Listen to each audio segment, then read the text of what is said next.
Captain Daniel Harper stared at the view screen as stars streaked past the aurora.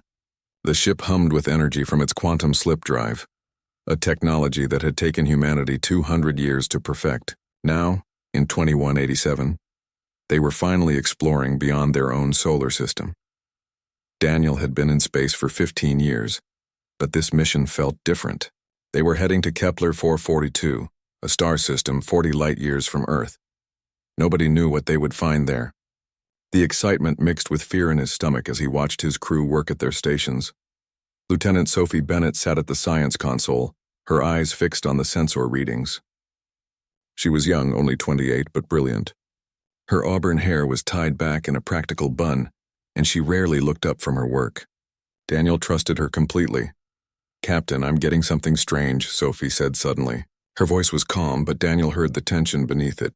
"What kind of strange?" Daniel asked, moving closer to her station. "There's an object in orbit around the fourth planet. It's not natural. The energy signature is unlike anything in our database." Sophie's fingers danced across her console. "It's transmitting something." The bridge fell silent.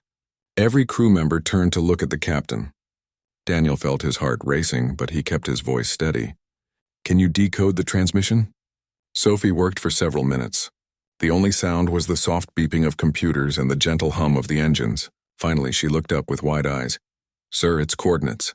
The signal is giving us a location." She paused, her voice dropping to almost a whisper. "And there's more. It's addressed to us. To humanity." Daniel felt a chill run down his spine. Someone out here knew about Earth. Someone had been watching them. "Where are these coordinates pointing?" he asked. "A neutron star system about 6 light-years from here. The signal says we're expected there." Sophie looked at him with a mixture of fear and excitement. "Captain, we're not alone." Daniel made his decision quickly. "Set course for those coordinates. Let's find out who's waiting for us." 3 days later, the aurora emerged near the neutron star. What they saw took their breath away. A massive station orbited the star, so large it could hold 1,000,000 ships. Lights sparkled across its surface like a city at night. Dozens of vessels moved around it, each one different from the last. "My God," Sophie whispered. "How long has this been here?" Before Daniel could answer, a voice filled the bridge. It spoke in perfect English, though the accent was strange. "Human vessel Aurora, welcome. Please proceed to docking bay 742. Ambassador Velthor is waiting to meet you." Daniel looked at his crew. They all shared the same expression of wonder and nervousness. "Acknowledged," he said. "We're coming in." The docking bay was enormous. As Daniel and Sophie walked down the ramp from their ship, they saw dozens of different creatures moving about. Some walked on 2 legs, others on 4 or 6. Some floated in the air. One being looked like a tree made of crystal. A tall figure approached them. It stood nearly 8 feet high, with a body covered in smooth purple plates that looked like armor. 4 arms extended from its torso, and its head was triangular with large, multifaceted eyes. When it spoke, the voice was the same they had heard on the ship. "Captain Harper, Lieutenant Bennett. I am Ambassador Velthor of the Sarthian Collective. Welcome to Unity Station, home of the Galactic Council." Sophie stepped forward, her scientific curiosity overcoming her fear. "The Galactic Council? How many species are part of it?" 47 civilizations, Velthor replied. His voice held a note of pride. "We have maintained peace across this galaxy for 10,000 years. And now, we wish to discuss humanity's place in our community." Daniel felt the weight of those words. 10,000 years. Humanity had only invented the wheel 6,000 years ago. Velthor led them through corridors filled with beings from across the galaxy. They passed chambers where creatures debated in languages that sounded like music, crackling fire or rushing water. Finally, they reached a massive chamber where hundreds of aliens sat in rising tiers. At the center stood another figure, this one resembling a serpent made of metal and stone. When it spoke, its voice boomed through the chamber. "I am Zephyron, Senior Counselor of the Korthax Dominion. We have observed your species for 300 of your years. The Council must now decide if humanity is ready to join us, or if you should be isolated for the safety of the galaxy," added another voice. It came from a floating sphere of light. Daniel felt his stomach drop. This wasn't just a friendly greeting. Humanity was on trial. Zephyron activated a display that filled the chamber. Images appeared showing Earth's history. Wars, weapons, environmental destruction. Every dark moment of human civilization was laid bare before the council. Your species is violent, Zephyrin said. You have nearly destroyed your own world multiple times. Most races take millions of years to achieve space travel. You did it in mere thousands. This rapid growth concerns us. You are unpredictable and dangerous. Daniel wanted to argue, but Sophie spoke first. Her voice was clear and strong, carrying through the massive chamber. Yes, we've made mistakes. Yes, we've fought wars and hurt our own planet. But we learned from those mistakes. We grew because of them. She looked around at the assembled aliens. You say we developed fast. That's because we adapt. When we face problems, we find solutions. When we fail, we try again. That's not weakness. That's strength. She pulled up her own display, showing images of humans helping each other during disasters, scientists working together across borders, people of different cultures sharing knowledge. We're not perfect. We never claim to be, but we're trying to be better every day. Isn't that what matters? Not where we started, but where we're going. The chamber erupted in discussion. Some beings nodded their heads or equivalent body parts. Others gestured angrily. Zephyron's eyes glowed brighter with what might have been anger or respect. Velthor raised one of his forearms and silence fell. The lieutenant speaks with wisdom beyond her years. Perhaps humanity's rapid growth is not a flaw, but a gift. Their adaptability could strengthen the council. After hours of debate, the council reached a decision. A hologram appeared before Daniel, showing a document written in hundreds of languages, including English. Humanity is granted probationary membership, Velthor announced. For 50 Earth years, you will follow council protocols. You may establish colonies, trade with member species, and participate in our society. At the end of this period, we will vote on full membership. Daniel felt relief wash over him. It wasn't a complete victory, but it was a start. As they prepared to return to Earth, Zephyron approached them privately. Captain Harper, I hope you understand my caution. I have seen civilizations rise and fall. I have watched species destroy themselves with their own power. I hope humanity proves me wrong. So do we, Daniel replied honestly. The journey back to Earth felt different. They carried with them knowledge that would change everything. Humanity was no longer alone. They had a chance to join something greater than themselves. When the Aurora entered Earth's orbit 3 weeks later, Daniel looked down at the blue planet below. Everything would change now. Humanity would have to prove they deserved their place among the stars. The real test was just beginning. 50 years after first contact, humanity had become a major voice in the Galactic Council. Dr. Nina Foster stood in the ruins on Tharquin, carefully brushing dust from an ancient stone tablet. The planet had been dead for thousands of years, but its secrets were still waiting to be discovered. Nina was 43 years old, with gray streaking her dark hair. She had spent her entire career studying dead civilizations, trying to understand what made them fall. Now she was excavating the remains of the architects, a species that had vanished long before the council even existed. Her assistant, a young Sarthian named Krell, called out from across the dig site. Dr. Foster, you need to see this. Nina climbed down into the chamber Krell had uncovered. The walls were covered in writing, preserved perfectly by the dry atmosphere. But it was the device in the center of the room that caught her attention. A crystalline structure still glowing faintly after thousands of years. It's a data storage unit, Krell said, his forearms gesturing excitedly. And it's still active. Nina carefully connected her scanner to the device. Data began flowing across her display. She read in silence for several minutes, then sat down heavily on a nearby rock. What does it say? Krell asked. It's a warning, Nina replied, her voice hollow. The architects destroyed themselves. They had achieved peace and prosperity.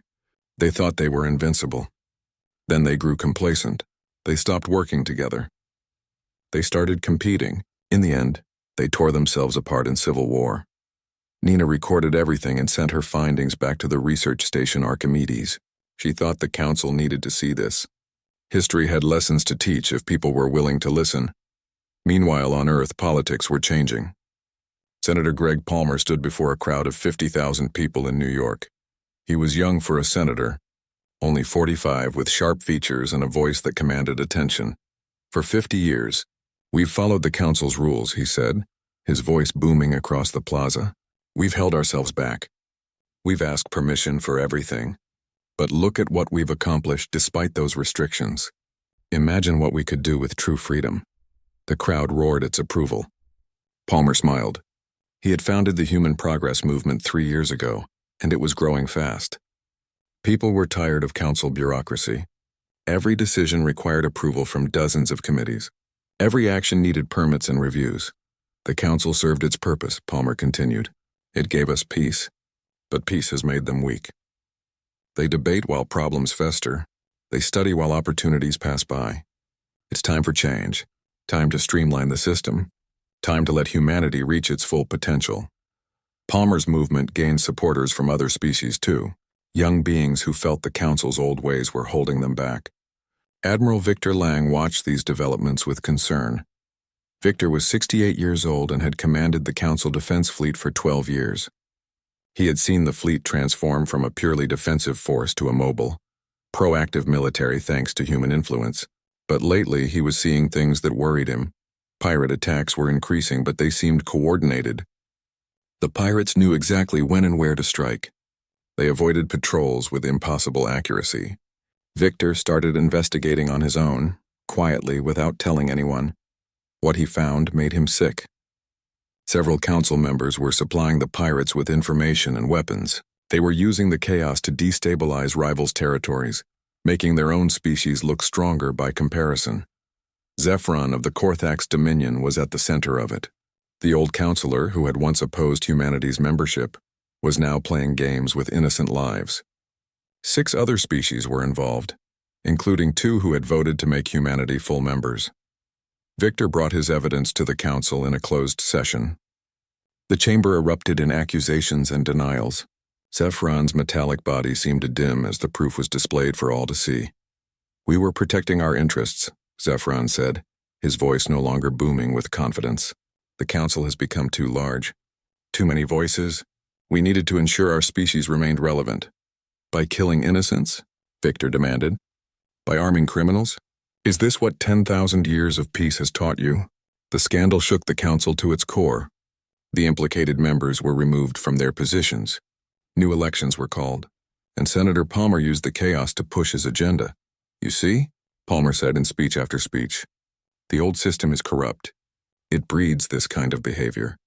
We need reform, real reform, less oversight. More freedom. Let species govern themselves." His arguments were convincing. Nina Foster tried to present her findings from Tharquin, to warn that reducing cooperation could lead to disaster. But Palmer's faction blocked her from addressing the main council. "Ancient history," Palmer said dismissively when reporters asked about Nina's work. "We're not the architects. We have technology they could only dream of. We have faster-than-light travel, quantum computing, weapons that can destroy planets. We're not going to collapse because we give species a little more autonomy." The reforms passed with strong support. Palmer was elected council chairman, a position that had always been mostly ceremonial.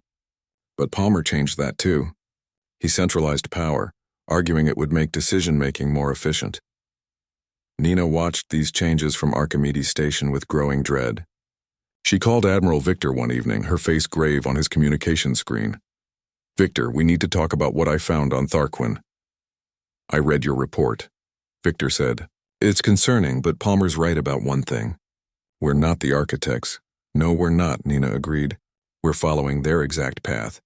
The architects didn't collapse because they were primitive. They had technology more advanced than ours. They had peace for longer than the council has existed.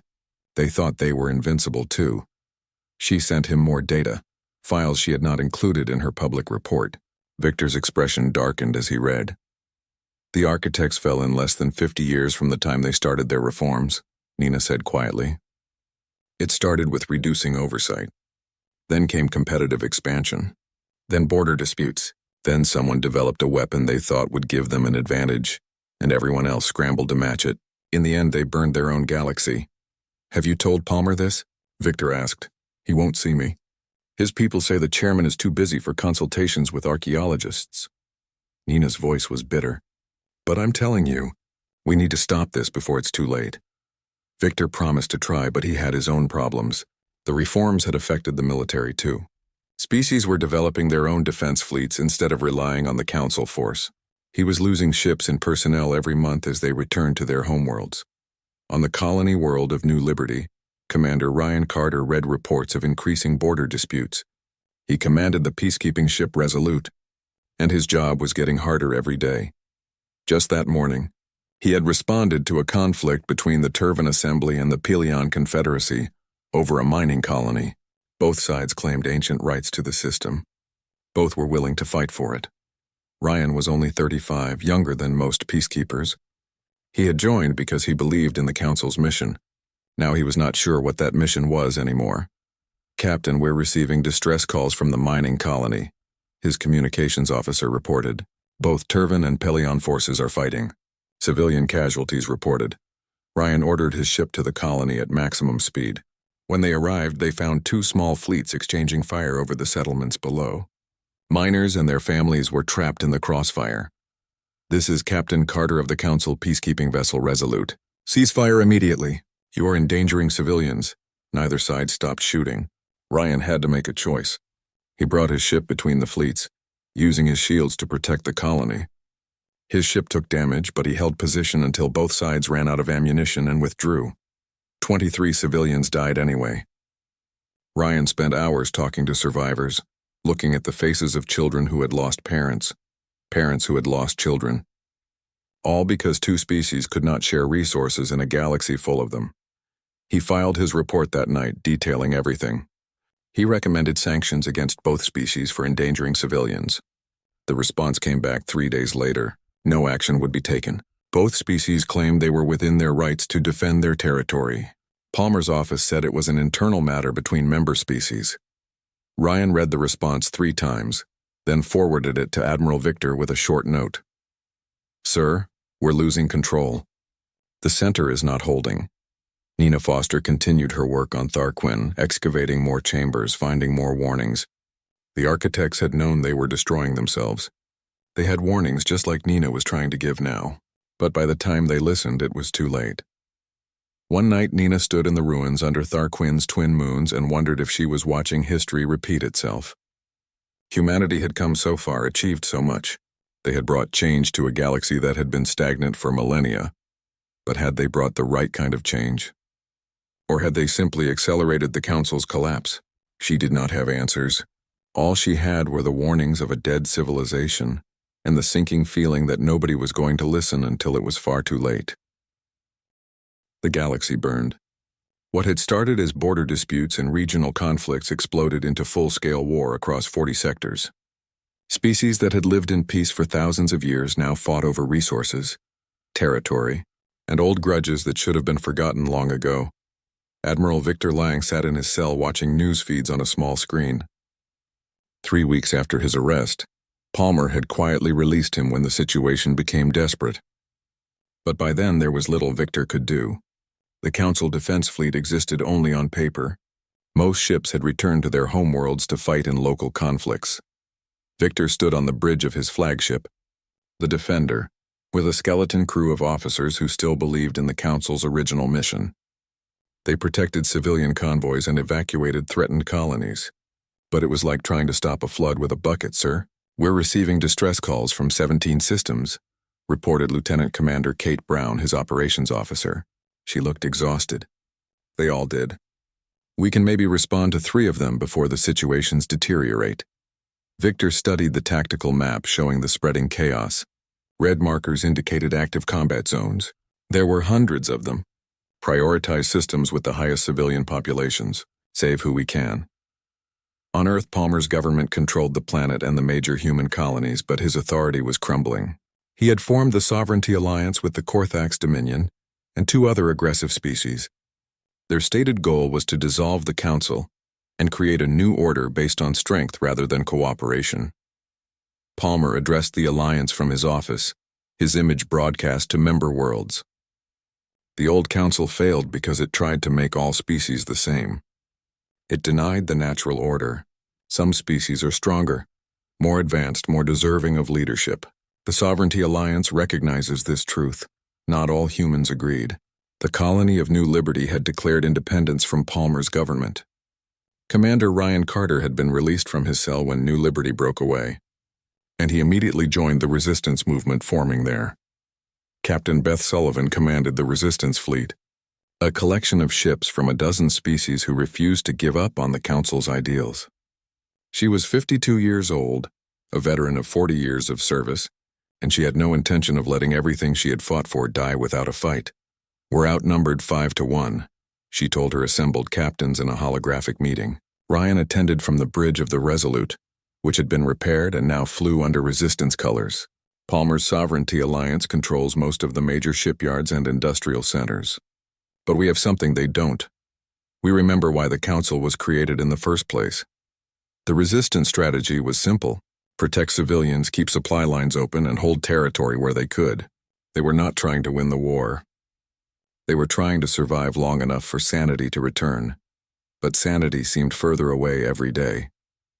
Dr. Nina Foster continued her work on Tharquin, excavating the architect ruins. She was there when she made her most important discovery. Deep beneath the main complex, she found a facility the architects had built in their final days.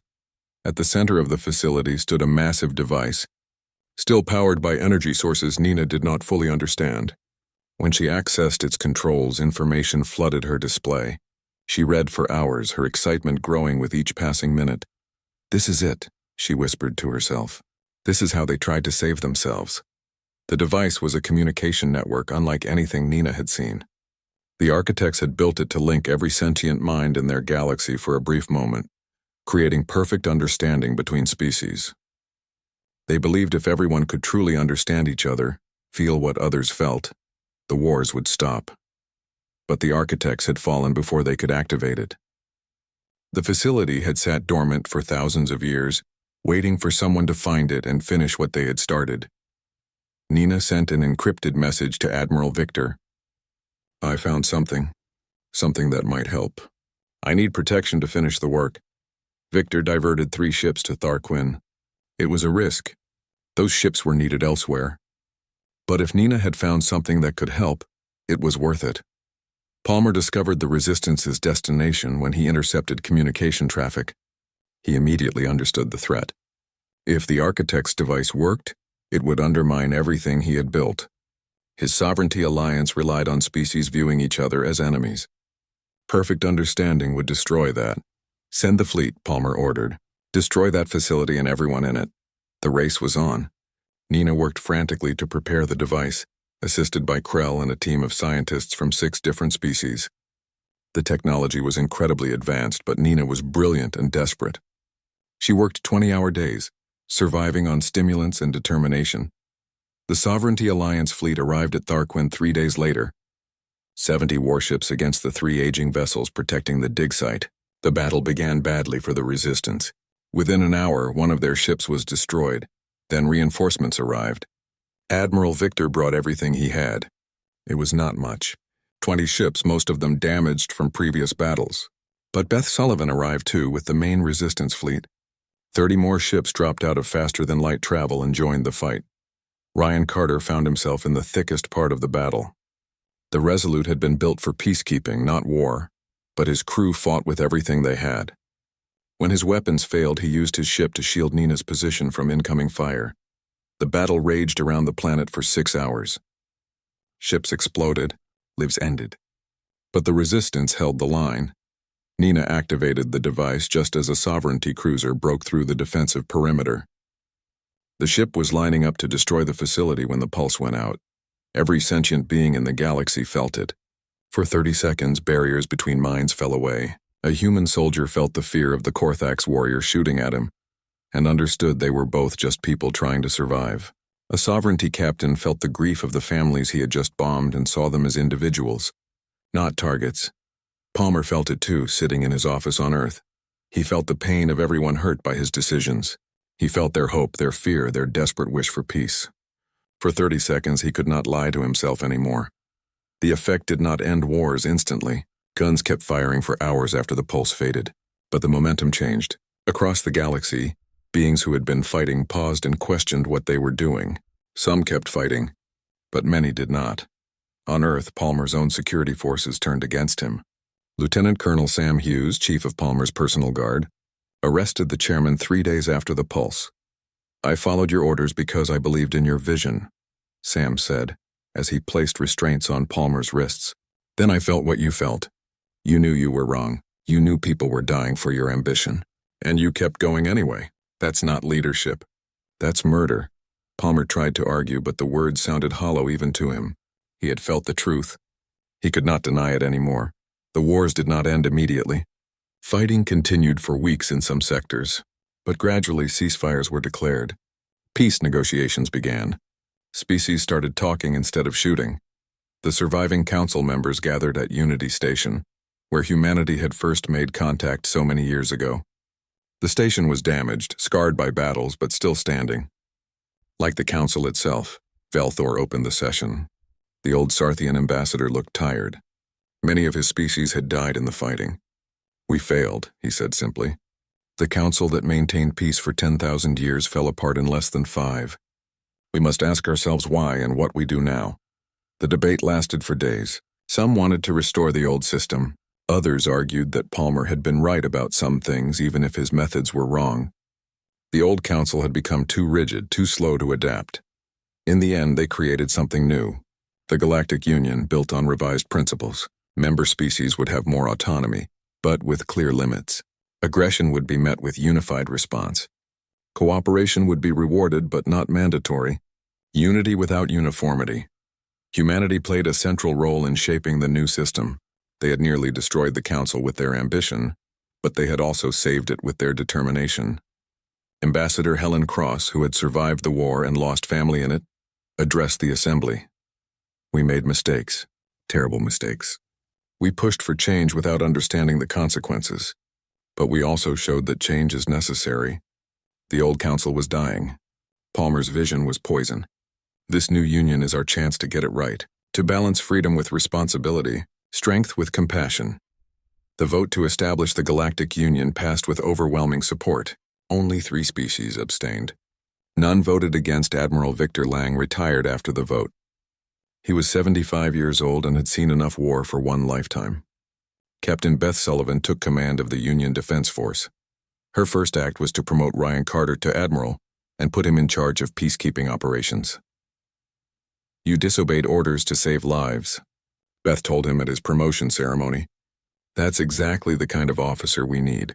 Someone who knows when rules matter and when people matter more." The reforms had been in place for 3 years when the first real war started.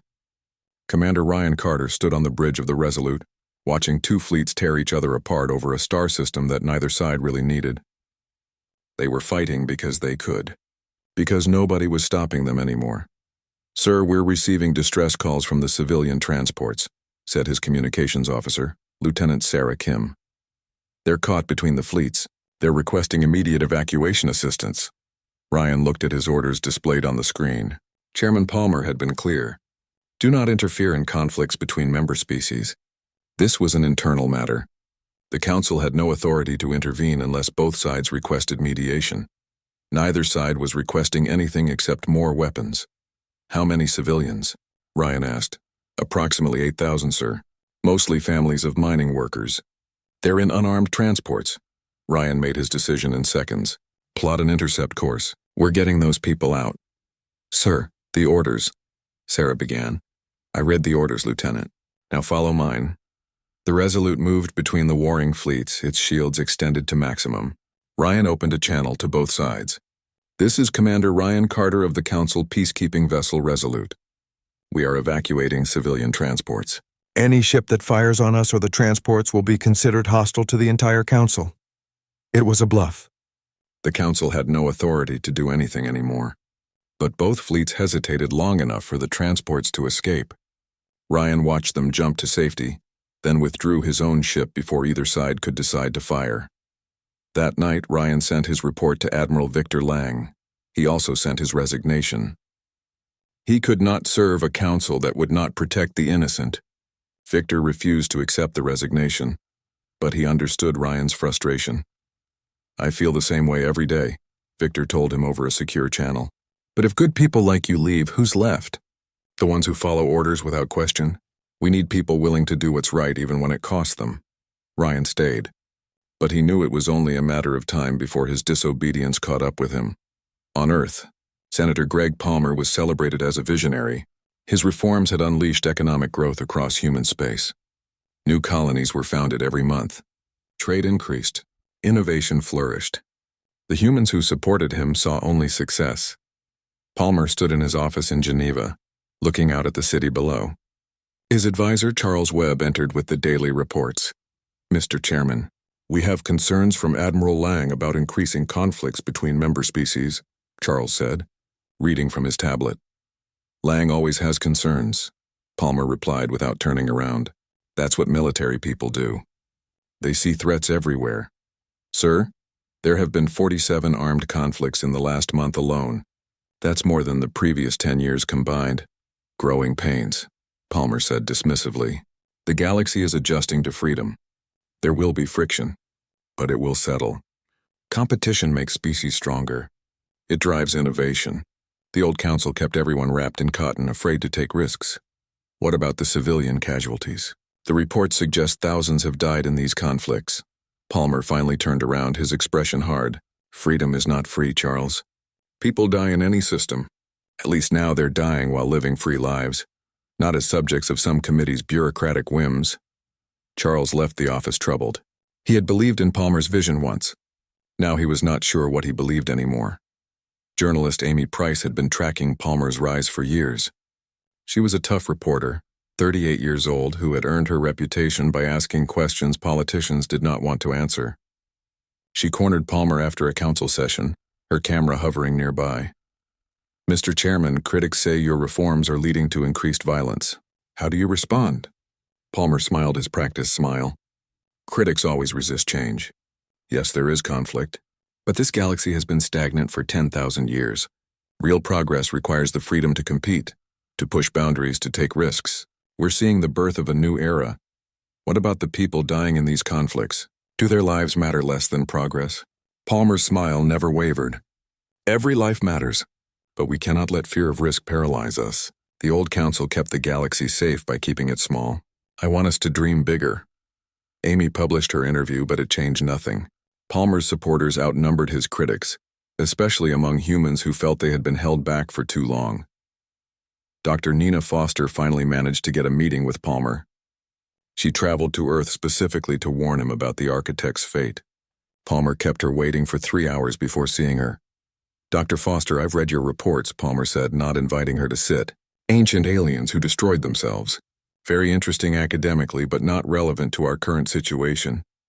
Mr. Chairman, the parallels are exact, Nina insisted. The architects reduced oversight, increased competition, and within 50 years their civilization was gone. We're following the same path.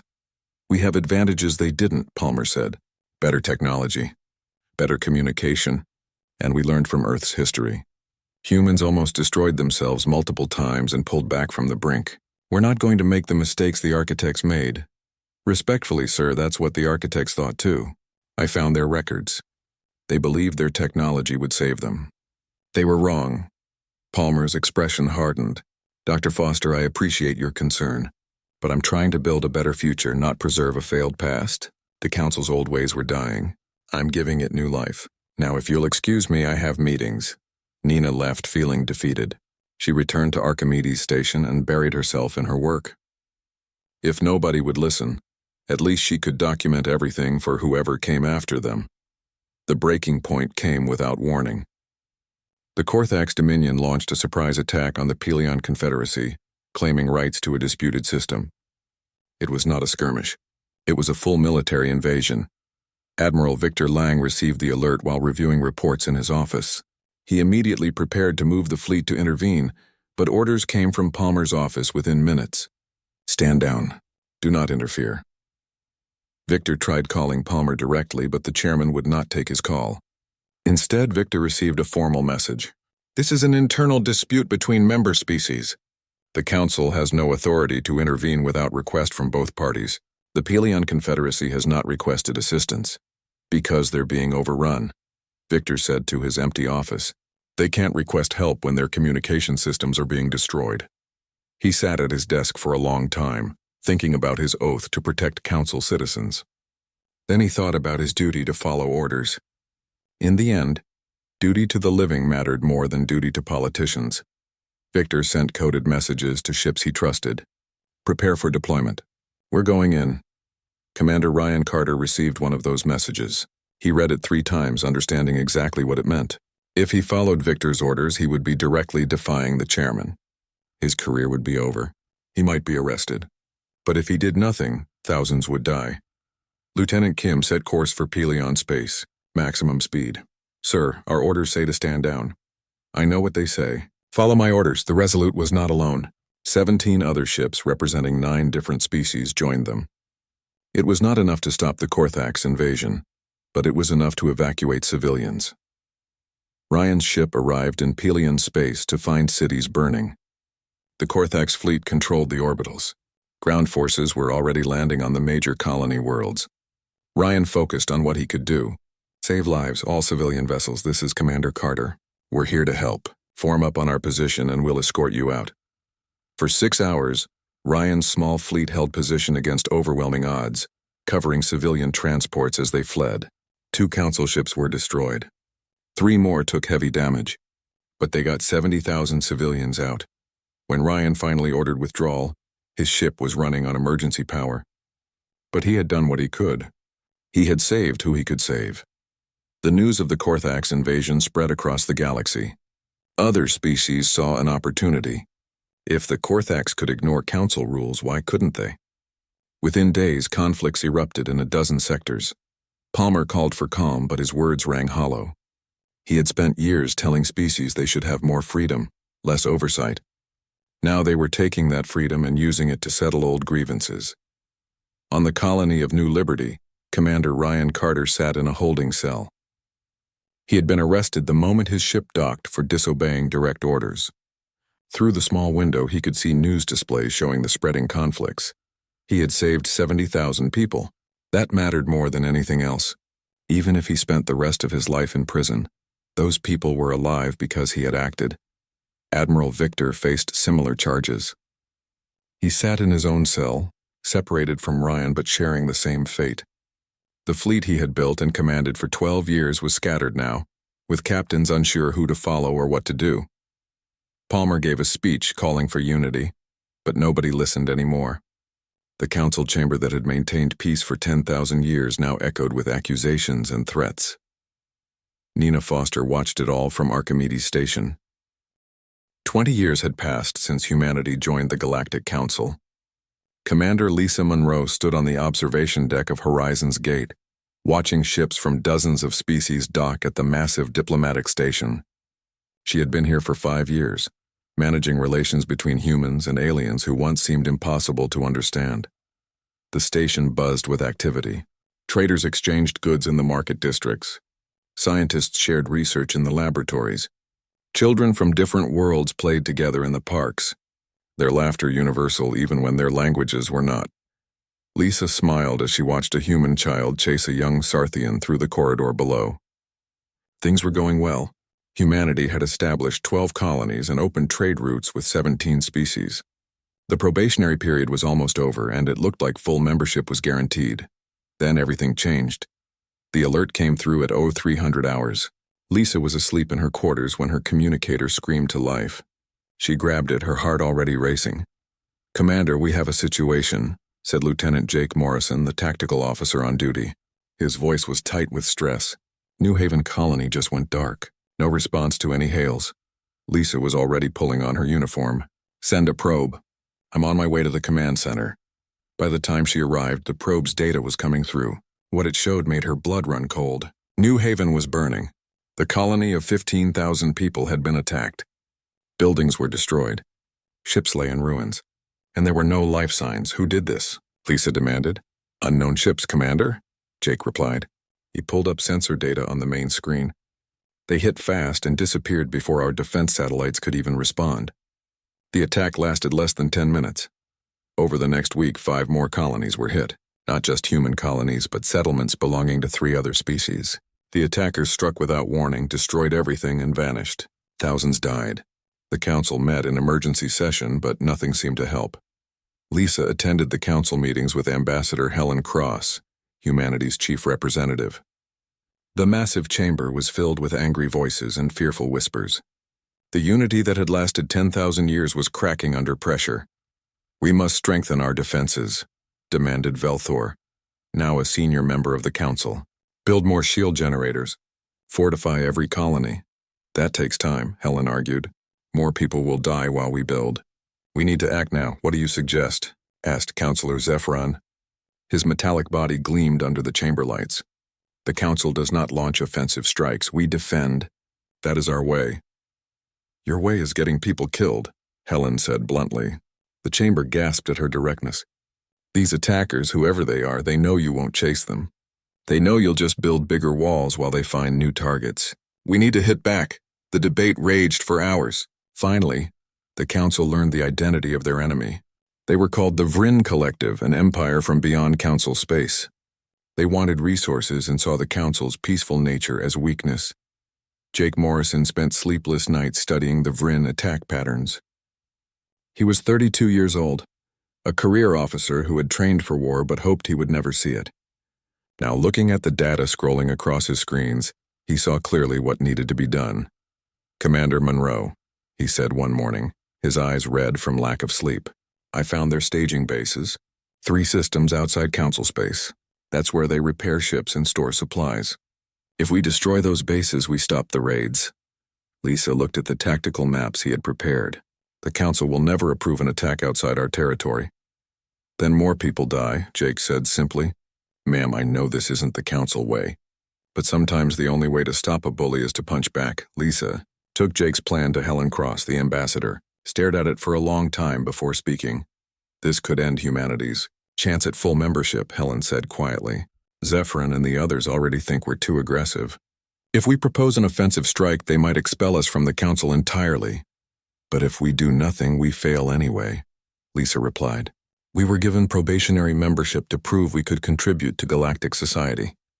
What kind of contribution is it to stand by while innocents die? Helen nodded slowly. Prepare your case. We'll present it at tomorrow's session. The council chamber erupted when Helen proposed the offensive strike. Zephron's eyes blazed with anger. This is exactly what I warned against. Humanity cannot solve every problem with violence. We're not proposing violence, Helen said calmly. We're proposing defense. Active defense. The Vryn will keep killing until someone shows them there are consequences. And what of the Vryn civilians? Asked a crystalline being from the Turvan assembly. Your attack will surely kill innocents. Jake stepped forward. He had never addressed the council before, and his hands shook slightly as he activated his display. These are the target sites. Military installations only. Our simulations show we can destroy them with minimal casualties. We're not trying to hurt anyone who isn't actively attacking us. We just want to make it impossible for them to continue their raids. The debate continued for 2 full days. Finally, a vote was called. The chamber fell silent as each species registered their decision. When the results appeared, Helen felt her heart jump. The motion passed by just 7 votes.